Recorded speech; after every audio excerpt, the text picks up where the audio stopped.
Bismillahirrahmanirrahim. Assalamualaikum warahmatullahi wabarakatuh. Waalaikumsalam warahmatullahi wabarakatuh. Selamat pagi Bapak Ibu semuanya. Perkenalkan, nama saya Farhan, NIM 2212977 dari Universitas Negeri Padang. Pada kesempatan kali ini saya akan presentasikan sebuah materi mengenai isu kependidikan Indonesia saat ini. Pada kesempatan kali ini saya akan membahas mengenai ketidaktepatan sasaran beasiswa dalam sistem pendidikan yang ada di Indonesia. Kita mengetahui sama-sama bahwasanya beasiswa itu adalah bantuan atau dukungan dari pemerintah kepada peserta didik maupun mahasiswa yang ada di Indonesia untuk melanjutkan pendidikannya. Terutama tujuan dari beasiswa itu adalah bagi keluarga yang kurang mampu. Dan sistem beasiswa yang ada di Indonesia ini merupakan tulang punggung dalam mendukung mobilitas sosial dan meningkatkan kualitas sumber daya manusia. Namun di Indonesia muncul tantangan yang signifikan terkait ketidaktepatan atau ketidakpasan sasaran bagi penerima beasiswa tersebut yang menghambat potensi dari program pemerintah sendiri, yaitu mencerdaskan kehidupan bangsa. Kita akan lihat fakta yang terjadi di lapangan bahwasanya kuota yang akan menerima beasiswa di Indonesia dengan realisasi yang sudah menerima beasiswa tersebut. Pada tahun 2024, saya mendapatkan data bahwasanya rencana awal dari program pemerintah Indonesia adalah memberikan beasiswa kepada 2.394 orang yang akan menerima beasiswa. Tapi kenyataan yang terjadi di lapangan adalah tidak sesuai dengan apa yang diharapkan pemerintah. Hanya 200 orang yang mendapatkan beasiswa untuk melanjutkan pendidikannya. Berarti sekitar 8% dari program pemerintah itu yang berjalan. Sehingga menimbulkan kekhawatiran bagi kita semua bahwasanya apakah pemerintah ini serius untuk memberikan bantuan kepada mahasiswa atau siswa yang kurang mampu untuk melanjutkan pendidikannya. Dari 8% kuota yang terpenuhi tersebut, terjadilah kesenjangan antara harapan dan realitanya. Harapannya adalah bahwasanya seluruh masyarakat Indonesia yang mengemban ilmu atau di sekolah itu masing-masingnya pengen untuk menjadi orang yang sukses, ingin menjadi pengusaha ataupun bercita-cita tinggi. Tetapi karena ekonomi keluarga, faktor lain yang menghambat mereka sehingga untuk melanjutkan pendidikan tersebut sangat-sangat abu-abu bagi mereka itu.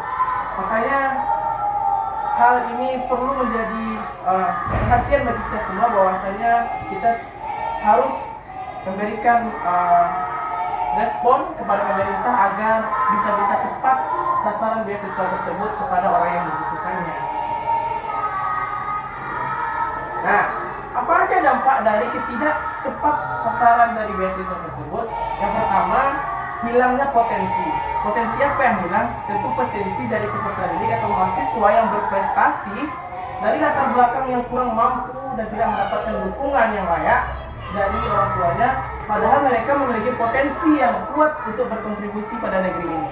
Itu yang akan kita khawatirkan jika ketidaktepatan sasaran beasiswa bagi orang-orang tersebut. Yang kedua adalah ketimpangan akses.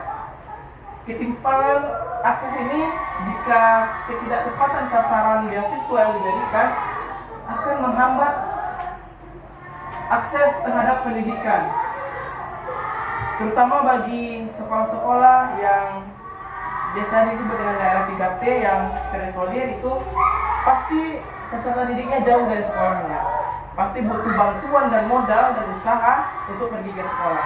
Tetapi memang kondisi keluarga yang kurang mampu ataupun faktor lain yang menghambat mereka, sehingga pemerintah pun tidak memberikan dukungan kepada mereka. Hasilnya potensi yang dimiliki peserta didik tersebut akan pudar, dan kita khawatirkan untuk sangat disayangkan anak-anak tersebut tidak bisa meningkatkan cita-citanya sampai masa depannya. Yang ketiga adalah distribusi yang tidak merata.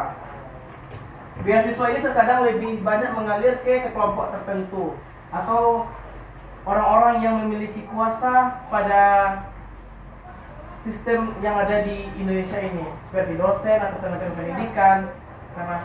Karena dosen dan tenaga pendidikan itu adalah orang yang akan menyalurkan beasiswa tersebut, tentu dia memberikan tentu kepada keluarganya, anaknya. Padahal hal tersebut tidak sebenarnya yang diharapkan oleh pemerintah. Pemerintah menyarankan untuk kepada keluarga yang kurang mampu. Ternyata terjadi di realita di lapangan hanya mengalir kepada kelompok-kelompok tertentu. Ini sangat dikhawatirkan kalau ketidaktepatan sasaran beasiswa itu salah tujuannya gitu. Selanjutnya,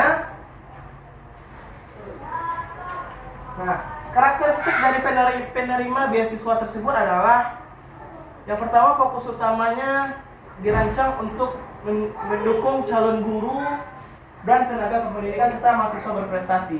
Jadi beasiswa ini memang khusus bagi mereka yang berhak untuk melanjutkan pendidikan, yang mempunyai cita-cita tinggi untuk melanjutkan pendidikan.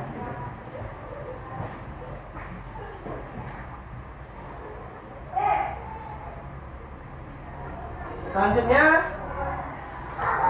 yang kita lihat sudah beredar teman-teman, mahasiswa, aktivis kampus sudah menyuarakan juga bahwasanya menuntut kepada pemerintah untuk isu ini adalah hal yang sangat urgent, perlu dibahas. Tidak mau lagi hanya dibahas di forum-forum rapat saja, tapi realisasinya tidak dilaksanakan. Apa aja tuntutan dari mahasiswa ataupun masyarakat pada umumnya untuk pemerintah adalah yang pertama, untuk kepada pemerintah bahwasanya untuk memperbaiki sistem pendidikan Indonesia sekarang.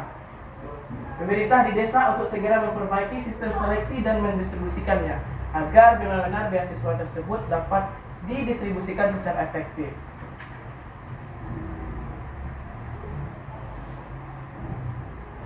Nah, lalu apa solusi dan inovasi yang dapat kita berikan kepada pemerintah untuk mendukung program beasiswa ini agar tepat sasaran dan jauh lebih baik lagi? Yang pertama adalah digitalisasi dan transparansi data. Pengembangan sistem pendaftaran dan seleksi berbasis data yang akurat dan transparan untuk mengurangi potensi kecurangan dan bias.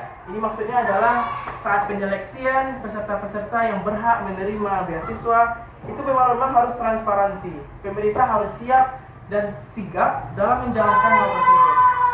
Seperti survei ke lokasi tempat tinggalnya langsung, benarkah keluarga tersebut kurang mampu.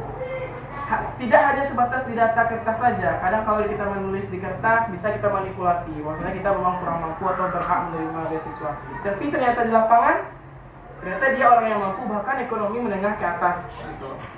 Jadi pemerintah harus transparansi dalam menyeleksi siapa yang berhak menerima beasiswa tersebut.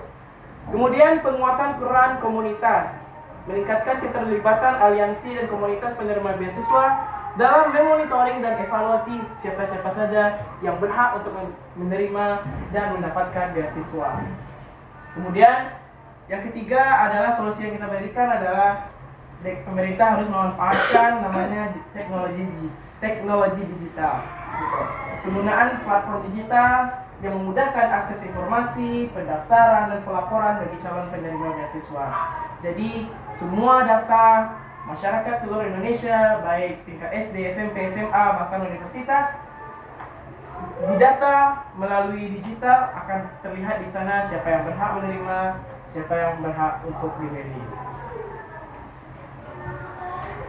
Harapan kita ke depan adalah beasiswa ini untuk Indonesia, membuat bangsa Indonesia untuk maju dan terus berkembang. Target realisasi dari kuota beasiswa ini harus tercapai untuk mendukung pemerataan pendidikan di seluruh pelosok negeri. Itu yang kita harapkan, bahwasanya beasiswa ini memang berguna dan mampu memberikan dorongan kepada pemerintah untuk menciptakan Indonesia yang lebih maju. Yang terakhir, saatnya reformasi sistem beasiswa yang ada di Indonesia. Ini poin penting utama kita adalah bahwasanya isu-isu yang beredar ketidaktepatan beasiswa ini bisa kita redam untuk tahun-tahun yang akan datang. Memang betul pemerintah memiliki niat yang baik, untuk menjalankan program beasiswa ini tepat sasaran bagi orang yang lebih membutuhkan. Mungkin teman-teman semua, Bapak Ibu yang hadir pada kesempatan kali ini, nah itu mungkin yang dapat saya sampaikan dan presentasikan pada pagi hari ini. Terima kasih atas segala perhatiannya. Mohon maaf bila ada salah dalam penyampaian. Subhanakallahumma wa bihamdika asyhadu an la ilaha illa anta astaghfiruka wa atubu ilaik. Wassalamualaikum warahmatullahi wabarakatuh. Waalaikumsalam warahmatullahi